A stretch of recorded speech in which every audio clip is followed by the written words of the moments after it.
Hello, everyone, and welcome to another podcast episode of Andy's Witchcraft. I hope you're all enjoying the month of August and that you're having some nice summer weather and just chilling and vibing. Today's episode, we are going to discuss a reincarnation, and I'm going to go into some details about my beliefs, how I incorporate both Christian beliefs, pagan beliefs, and Buddhist beliefs, which all help me form my conclusion on reincarnation, if it truly exists, the purpose of it, and just my thoughts on the idea in general. I'd like to start by saying that about for reincarnation, there's about 3 possible beliefs that can exist about reincarnation. And depending on the individual and what they believe. So the first one is they believe that there is an immortal soul that goes from birth to birth until it attains salvation, whatever you believe that may be, heaven, enlightenment, whatever. And then when they reach salvation, that ends the rebirth process. The second one is that the immortal soul is reborn eternally with no ending of rebirth. And the third is that there is no immortal soul. It's only a kind of force or energy that keeps creating a chain of rebirths. So it's essentially like your life force that's being reincarnated. So there may be obviously like way more than that. These are just kind of like the 3 most popular beliefs throughout the different cultures and religions out there that exist about reincarnation. For those of, just a little spoiler alert, I guess, my belief goes more along the first one, which is to reincarnate until you reach salvation, and that will end your rebirth process. So reincarnation is commonly represented in the West as exclusively Hindu or Buddhist in root, but really it's not. There are tons of different individuals, cultures, ethnicities, religions that believe in reincarnation. It's not just a Buddhist or Hindu thing. There's definitely way more, and I am going to give you the evidence of that. So, for example, the philosopher Plato, however you pronounce his name, he wasn't a Christian, okay? And that was only because he existed way before Christ's ministry. But he did believe in a supreme omnipotent being, and he also believed in reincarnation. So he believed in like a one God sort of thing. He didn't call him God, but he believed in one supreme being, and he also believed that we are reincarnated. Plato taught that human souls had previously existed in a perfect world, and it was there that they enjoyed the presence of God. Somehow, these souls committed some major sin of some sort and fell from God's presence and were placed into physical bodies on earth as punishment. The purpose of life is to correct the soul's initial mistake, rectifying their original sin and returning to God. And this could be done through attainment of knowledge. And since God is omnipotent, Plato believed that it was ridiculous to assume that one soul could gain enough knowledge to return to God in one lifetime. So it would take generations and generations for an individual soul to reach enough knowledge to rectify whatever major sin they committed that led them to earth in the first place.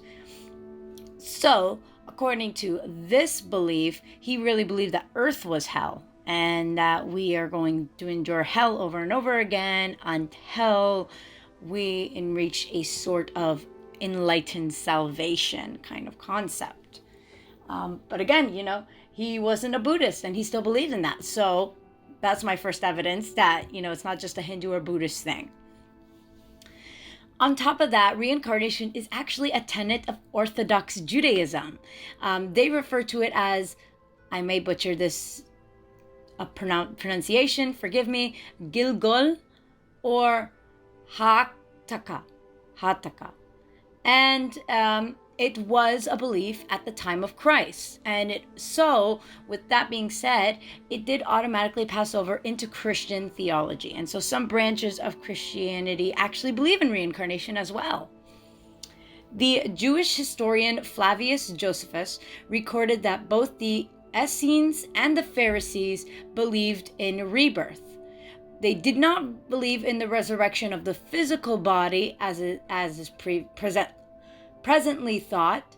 The Pharisees tells us, say that all souls are incorruptible, but the souls of good men only are removed into other bodies.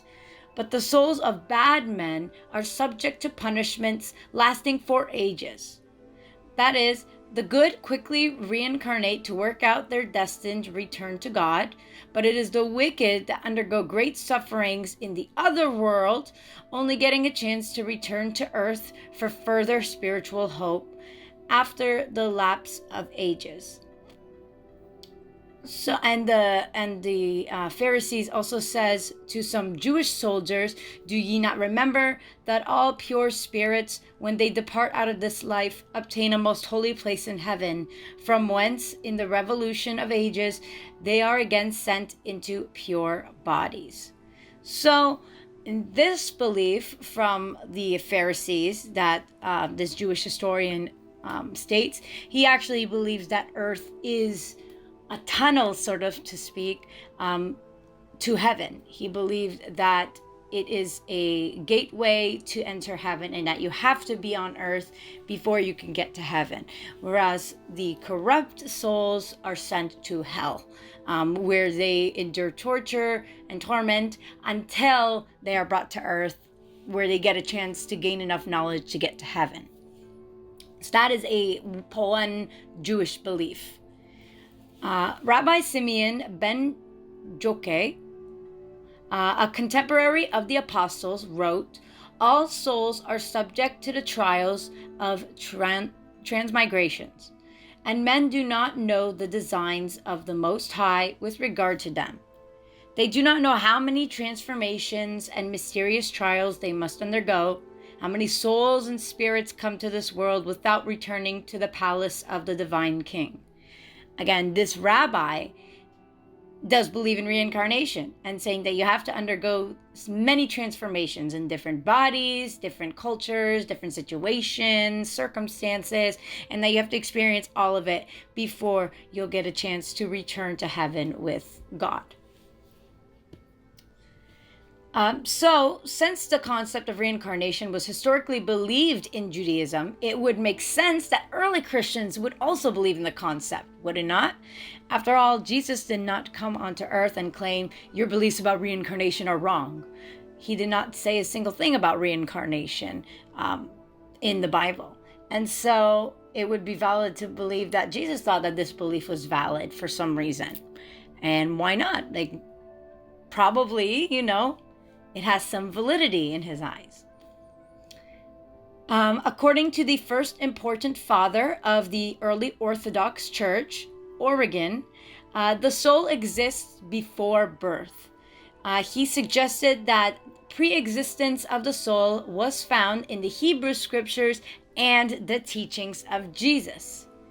In the Revelation of St. John, Jesus says, "Him that overcometh will I make a pillar in the temple of my God, and he shall go no more out." Now, the part that says he shall go no more out can and was interpreted as he shall no longer be reincarnated. He overcame reincarnation because he achieved enough knowledge to be forgiven for past transgressions. He has learned from his mistakes, and he is ready to be forgiven and welcomed to heaven with open arms. Some individuals even believe that the Joseph of the New Testament is the reincarnation of the Joseph of the Old Testament. If you recall from my episode of St. Joseph, it was an interesting coincidence that both Josephs shared parents of the same name. Their names were both the same. They both had similar qualities of holiness in the eyes of God and gratitude and gratefulness, and bore huge responsibilities that God gave them. And so because of these similarities, the mirroring, some individuals hold this belief. Some individuals also believe that John the Baptist was the reincarnation of Elijah.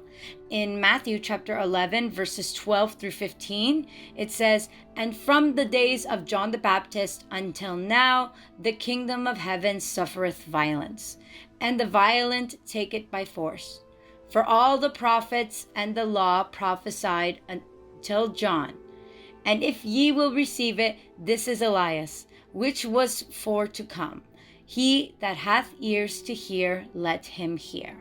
So it says right there that John the Baptist, this is Elias, indicating, some possibility that John the Baptist is Elijah reincarnated.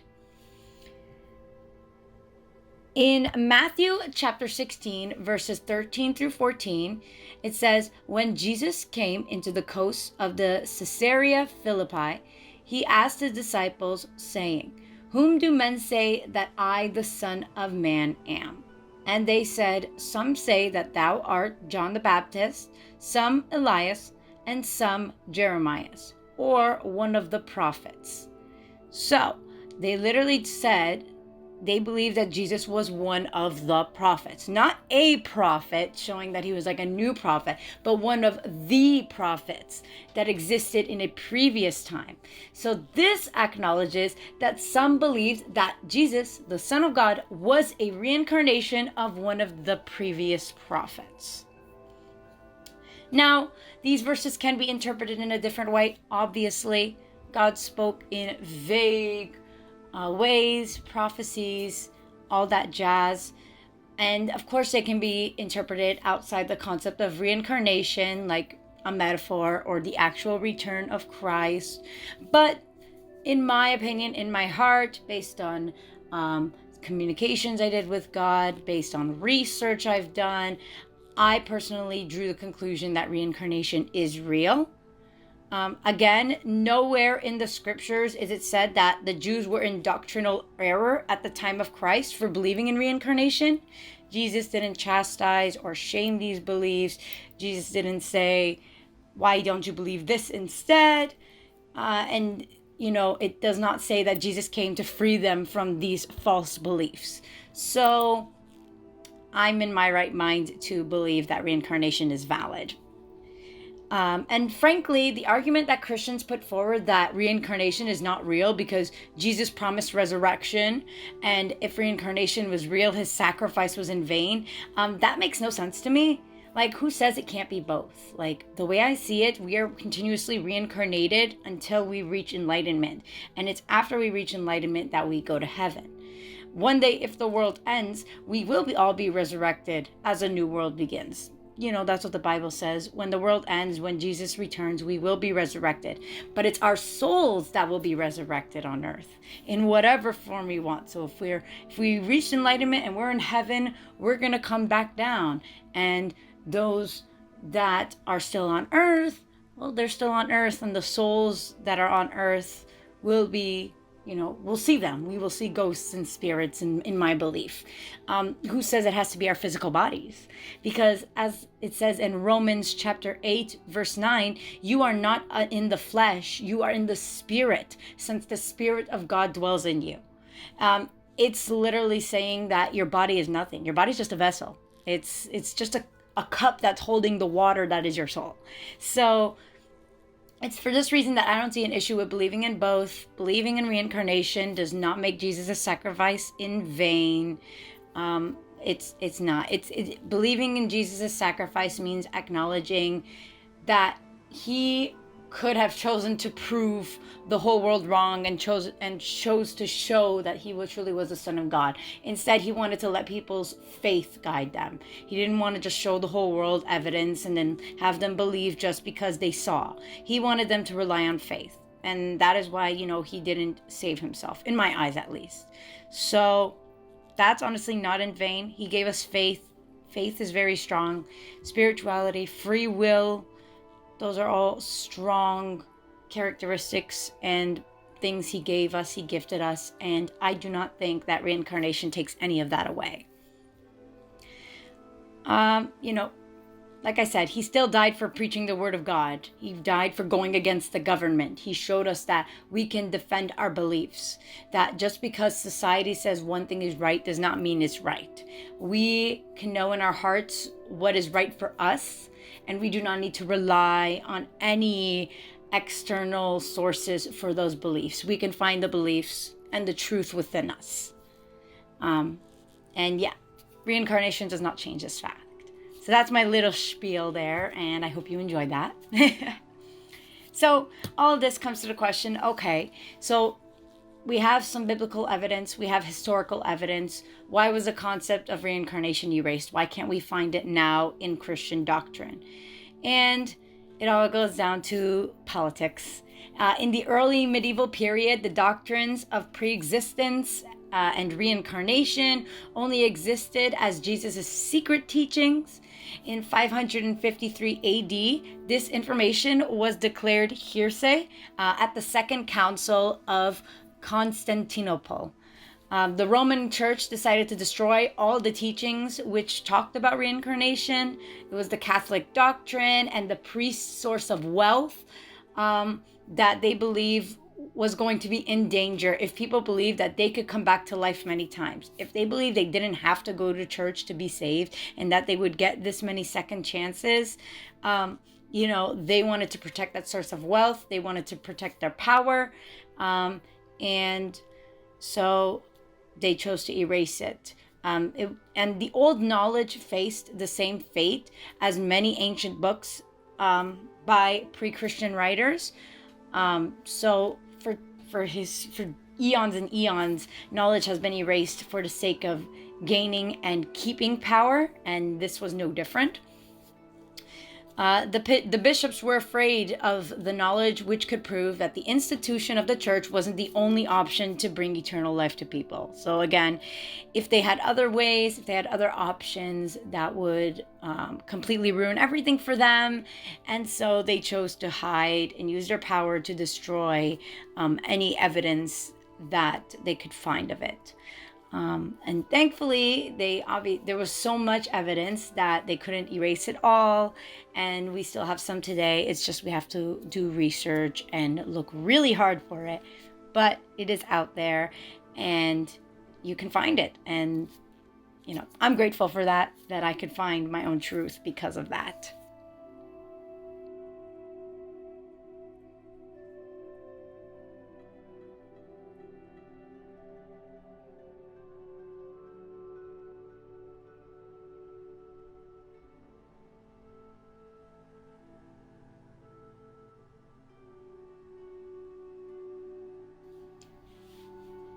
So, with the history and the Christian perspective out of the way, I now want to kind of discuss the Buddhist perspective on reincarnation. And trust me when I say this is just the basic beginners. There are tons of books and novels written on this topic, and as a beginner Buddhist, I do not have the most extensive knowledge on it, but this provides good beginner knowledge for you to take whatever you believe and whatever you want to learn more about, and this is just a good stable beginning for you to start on this journey if that is what you choose. So, from a Buddhist perspective, death is a temporary end to a temporary process. If you are a science student, you've heard the saying, energy is neither created nor destroyed. It is always in flux, changing forms. And it's that scientific belief that Buddhists use to explain their perspectives on reincarnation. So your soul is your energy source, your life source. And because you cannot destroy it, it's got to go somewhere. And where else would it go besides reincarnation after the physical vessel is gone? So Buddhists believe in the law of karma and rebirth. They refer to the cycle of rebirth as samsara. And the ultimate aim of Buddhist practice is to become free from samsara. After we die, what is reborn is consciousness itself. It is not your ego personality. That's why when you are reincarnated, you're not the same person that you were in the previous in the previous reincarnation. And that's why you have no memories either, because you have no experience. You reincarnate with a blank slate, a tabula rasa, so to speak, for all you psychology students out there like me. And so what is being reborn is just consciousness. It's just the life source. Kind of equated to putting a heart in the body. So it's kind of like your heart is going in there, not your brain. And so it's your original soul that you've had since the beginning of your soul's re-existence. And it's that's being reincarnated without the memories, without the biases, and without the experiences. And when a person dies, they are being reborn into another life as a blank slate. They start fresh. And that's how you get the second chance to be enlightened. Because if you, quote unquote, failed enlightenment in the previous life, how are you supposed to succeed if you're just given the same life over and over again? So you're reborn into something completely new because, okay, that life didn't work. On to the next one. We'll see if that works. And so depending on the personal and cultural beliefs of the individual, this can take different amounts of time. For example, Tibetan Buddhists believe there are 3 in-between stages known as the bardos, and this takes 49 days. So it takes 49 days before your soul is reborn into another life. So I'm going to describe the 3 bardos now for you guys to understand these 3 phases. So the first bardo is the moment of death itself. In this state, the consciousness of the newly deceased becomes aware of and accepts the fact that it has recently died, and it reflects upon its past life. The second bardo is where the consciousness encounters frightening apparitions, and without an understanding that these apparitions are unreal, they're fake, the consciousness becomes confused and, depending upon its karma, may be drawn into a rebirth that impedes its liberation. In this bardo, the consciousness of the deceased can still process words and prayers spoken on its behalf, which can help it navigate through the confusion from the apparitions and speed up the ability to be reborn into a new existence that offers a greater chance of attaining enlightenment. The third bardo is where the consciousness is transitioned into a new body. So that happens in the span of 49 days. And yeah, so that's the Buddhist belief on that, or the Tibetan Buddhists specifically. Theravada Buddhists, who are from Sri Lanka, Thailand, Laos, Cambodia, these individuals consider rebirth to be immediate. So you die and you're in another body in seconds. That's a simpler belief. Now, me personally, I don't know which one I personally believe in. I think I'd like the 49 days belief, just because it, like the prayer part, when it's in the second bardo, it gives an individual a chance to be reborn into a better lifetime so that they can have a better chance of reaching enlightenment. And I think that's heartwarming that they can hear your words and prayers after death. I think that's just comforting for me as an individual who has lost a lot of loved ones the past couple of years. So I'm leaning more towards that one, but it might just be for my own well-being, and I don't know what I truly believe in. So we'll see where we get to in my next years. In general, Buddhists believe that when someone dies, they will be reborn again as something else, okay? And it might not necessarily be human. So what they are reborn as depends on their actions in their previous life, so their karma or kama. And I'm going to read you a quote that the Buddha, Siddhartha Gautama, said. They said, these beings who were endowed with bad conduct of body, speech, and mind, who reviled the noble ones, held wrong views, and undertook actions under the influence of wrong views, with the breakup of the body after death, have reappeared in a plane of deprivation, a bad destination, a lower realm, hell. But these beings, who were endowed with good conduct of body, speech, and mind, who did not revile the noble ones, who held the right views and undertook actions under the influence of right views, with the breakup of the body after death, have reappeared in a good destination, a heavenly world. Thus, by means of the divine eye, purified and surpassing the human, I saw beings passing away and reappearing, and I discerned how they are inferior and superior, beautiful and ugly, fortunate and unfortunate, in accordance with their karma. So, basically, you did bad things in your past life, you are going to a lower level, which means it's going to take you longer to reach enlightenment. It's going to take you more reincarnations to reach enlightenment. You did good your previous life, you're either good to go and you reach enlightenment, or you're one step closer. So, that is the simple form. The simple form, the way I said it. I very simplified it for you. I gave you basic language. So I'm going to discuss with you the levels now of possible reincarnations, rebirths, and there are 10 of them. So in the lower realms, we have 6 possible options to be reincarnated as. They're not really options, you don't get to choose, but there's 6 possibilities. And in the higher realms, you have 4 possibilities. So, for the lower realms, the first one is hell dwellers. If you have a severe history of killing, stealing, sexual misconduct, lying, then these individuals end up in the hell realm as hell dwellers.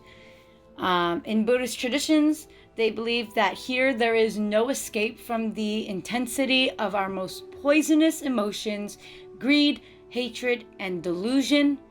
And there are 18 levels of hell that are possible to wound up in this place. And the world of hell is a place for not only punishment, but for purifying unwholesome karma. So you kind of go there, you get a little bit of whatever negative karma is being sent your way from the negative karma you released. And then after that, you're kind of cleansed and purified, so you could be reincarnated to hopefully a higher realm. The second realm are hungry spirits. The hungry ghost is an insatiable being with an enormous stomach, but a mouth and throat that's far too small to allow nourishment to pass through. So these individuals suffer immeasurable frustration as they are destined to remain restless and discontent, driven by their desire for wealth, power, prestige, fame, and pleasure.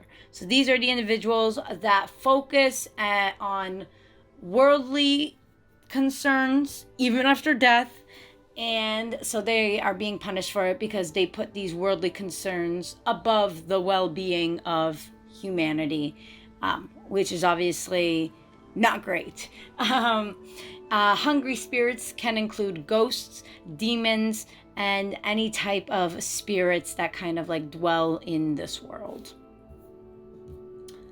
The third lower realm are animals. So the animal realm is characterized by ignorance and dullness. Animals are driven by instinct, and they concern only with basic survival. They seek pleasure, and they avoid suffering. Obviously, we all know animals have limited capacity for rational thinking and reasoning. So obviously, animals are not stupid. They are very much smart in the sense that they know how to survive and they know how to avoid danger. But when it comes to rational reasoning and higher cognitive processes, they're obviously lacking. And so because you lack cognitive processes, you lack the ability to think for yourself, you lack the ability to recognize the choices you have, and the free will you have. Animals don't really have free will if you think about it. And so this is considered a lower realm in Buddhist traditions. The fourth lower realm, which may surprise some of you, are demigods. These are sometimes known as asuras, or the jealous god realm. These pleasure-seeking beings are characterized by aggression, anger, competitiveness, jealousy, arrogance, and they are constantly fighting the gods, clamoring for a better position. So they're never grateful for what they have. They always want more. And the reason I said that you may be surprised that it's a lower realm is because in Greek traditions, demigods are considered divine holy beings that humans strive to worship and follow and ask for things that they want or things that they need. But in Buddhist traditions, demigods are actually not who we want to look up to, because they're jealous and they have negative emotions, and so we want to avoid being them in the Buddhist traditions. Again, the fifth level of the lower realms are humans. So this is the only realm of the six that Buddhists believe offer the opportunity to escape from samsara. So they believe that you are fortunate to have been reborn in human realms, and that those who are aware that this is a blessing and not a curse are the ones determined to make the most of it. So they have the capacity to develop wisdom and compassion, which will make them extremely likely to be freed from the cycle of rebirth. Finally, the sixth level of the lower realms are heavenly beings. So very similar to many religions and traditions. Heavenly beings, like gods, are above humans on the chain of enlightenment. And so Buddhist traditions are no different. Heavenly beings are known to be a billionaire class. They have everything they could possibly dream of. They don't work. They only have time for pleasure and enjoyment, and everything is findy dandy. But the way Buddhists see it is all displeasure leads to attachment, and that's something that Buddhists want to avoid, because attachment inevitably leads to suffering, especially when the things you're attached to are taken away.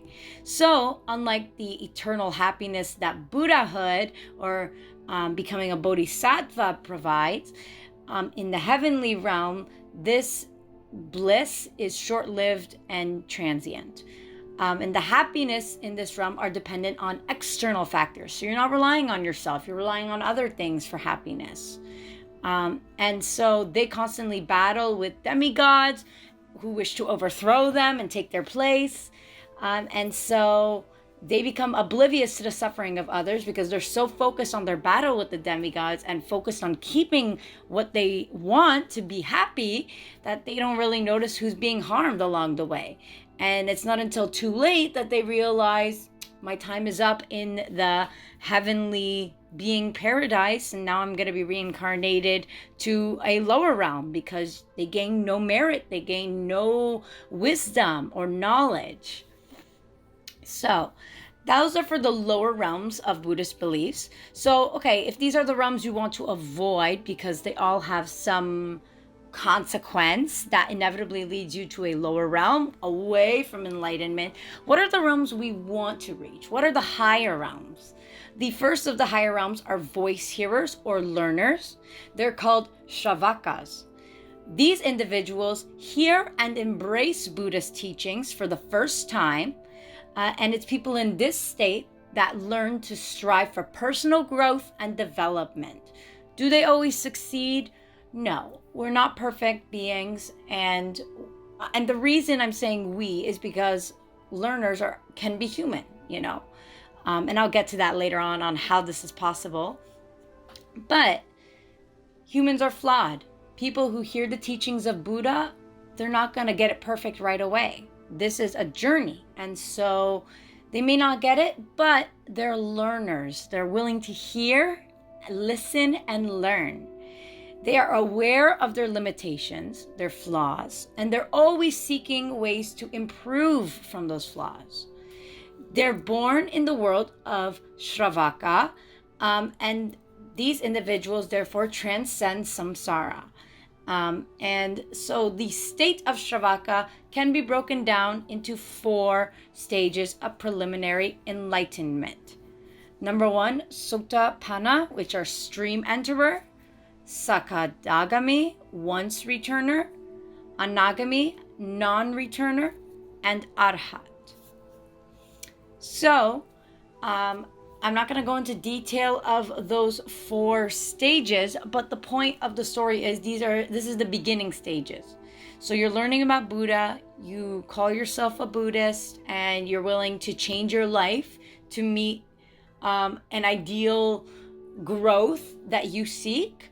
And it doesn't matter if you get it perfect or not, because it's intent. It's how you try, how hard you try, based on whatever you're given in the world, like given whatever hands you're dealt. If you're living in a household of abuse and neglect and you can't escape, you're going to be depressed sometimes, and that's not going to stop you from reaching enlightenment. It's the situation, it's the environment, and that's not your fault. So what matters is, are you willing to learn? Are you willing to change your actions to better yourself and humanity and the world? Are you willing to acknowledge the consequences of your mistakes? These are things that Shravakas think about. The second level of the higher realm are cause awakened or realized ones. In the Sanskrit, they're called Pratika Buddha. Pratika Buddha. And these beings are nicknamed lone Buddha or private Buddha. These individuals achieve pseudo-enlightenment without teachers or masters, and they're said to exist when a Buddha is not present in the world. So when there's no Buddhas on earth and you're learning the teachings and you reached an enlightenment without the help of a Buddha or a master or a monk, then this is what you are referred to as. It's a state of discovering the truth through personal insights and observations, through life experience and regular meditation. So now you're going beyond the learning phase where you're doing your research and learning about it. Now you are acting based on it, and you're getting it not perfect still, but near perfect. You are able to catch your actions, acknowledge the consequences, and change your behaviors to better yourself and your spiritual growth. So you're getting there. You're not perfect yet, but you're getting there.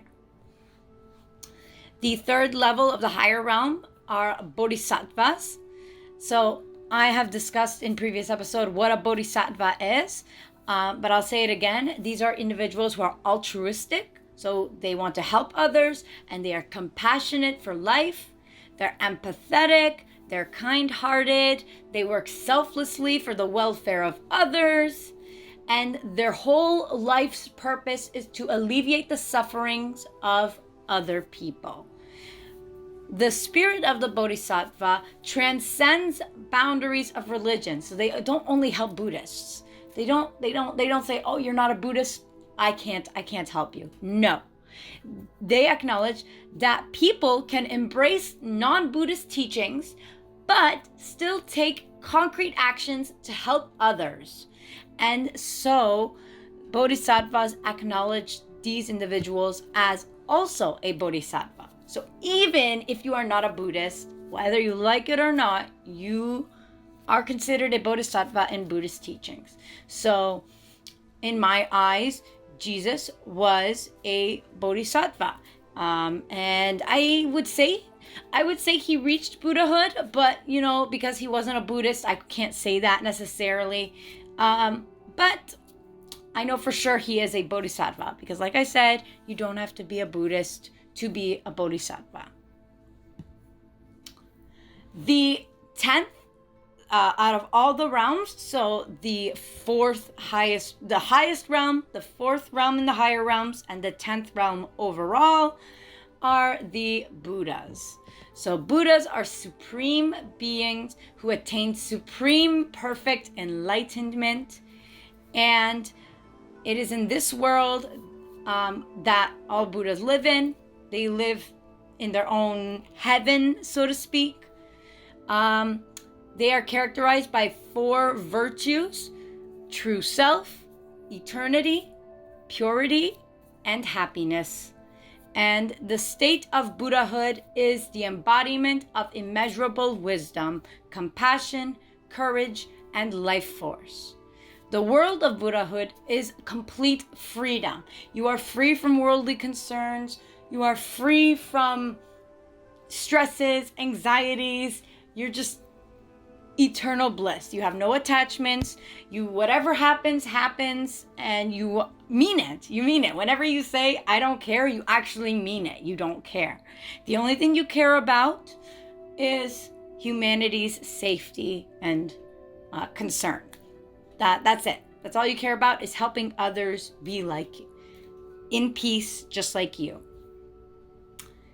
And so those are the 10 worlds. Now, I kind of alluded to this earlier. Okay, so here I said, okay, wait, you said you can be reincarnated as a human, but then you also said that voice hearers are humans, and cause awakened ones are humans, and bodhisattvas are humans. So what do you mean? What's the difference between that human realm and the other realms? Okay, let me take it clear. When I say the human realm, this is a world, okay? This is one, think of a house. This is one room in a giant house. So we have the human room, and there's the animal room, there's the demigod room, the hell dweller room, the heavenly being room, voice hearer room, cause awakened one room, bodhisattva room, and Buddha room.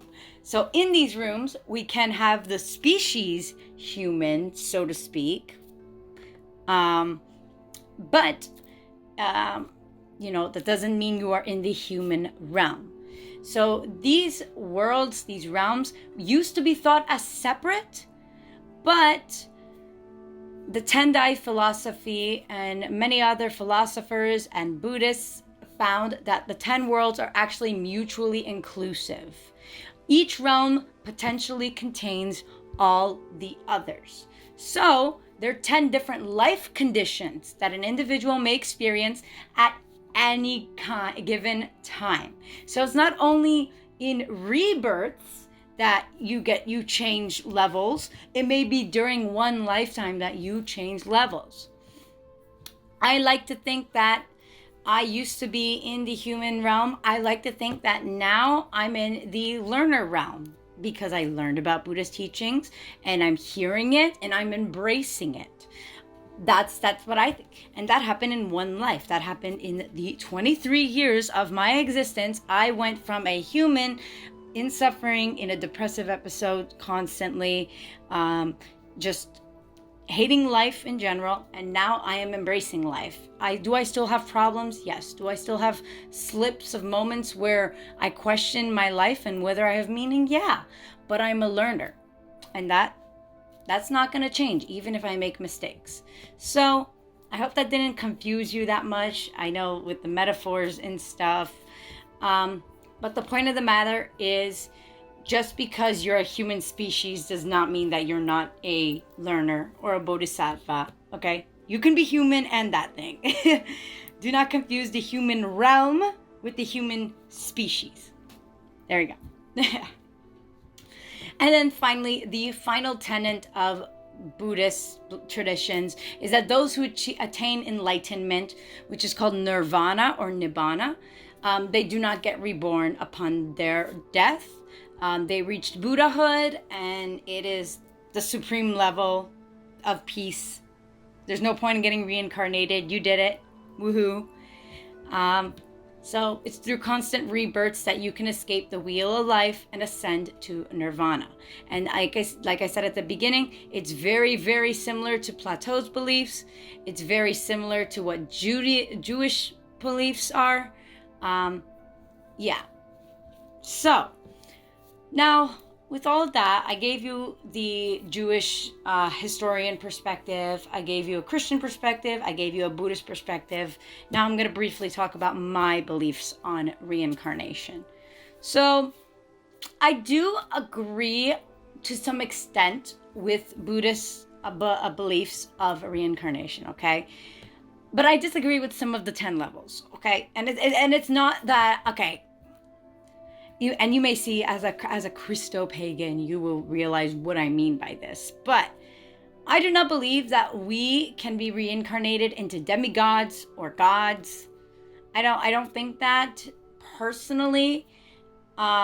It just because of my Christian, reading the Bible, and I guess maybe I still have some deconstruction to do to really understand it, and I have research to do. I don't know everything yet, but right now in my current life, my current state, I do not believe that I will ever possibly be reincarnated into a god or demigod or divine angelic being.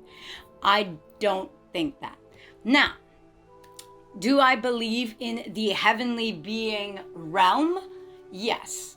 But I believe that those beings have always been there, kind of thing. Like since the beginning of time, God had his angels and him, whatever.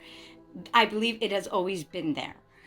And so I believe in that realm. But I don't even necessarily, I don't even think that the Abrahamic God Yahweh is there, because I don't like to think that he thinks only, he only focuses on external factors and his own happiness and all that. He focuses on many other things. He doesn't ignore the suffering of others. And so I don't believe that Yahweh is there. So maybe it's the name, really. Maybe it's the heavenly being name. I don't know. But I personally don't think that you can be reborn into a demigod either. Just because it just doesn't seem likely to me. I don't know. Like I said, I got a lot to research. But for now, that is what my opinion is. But I do believe in the other levels. So I do believe in the hell dweller realm, the hungry spirit realm, the animal realm. I believe in all the realms. And I believe you can be reincarnated at any given time to one of those realms.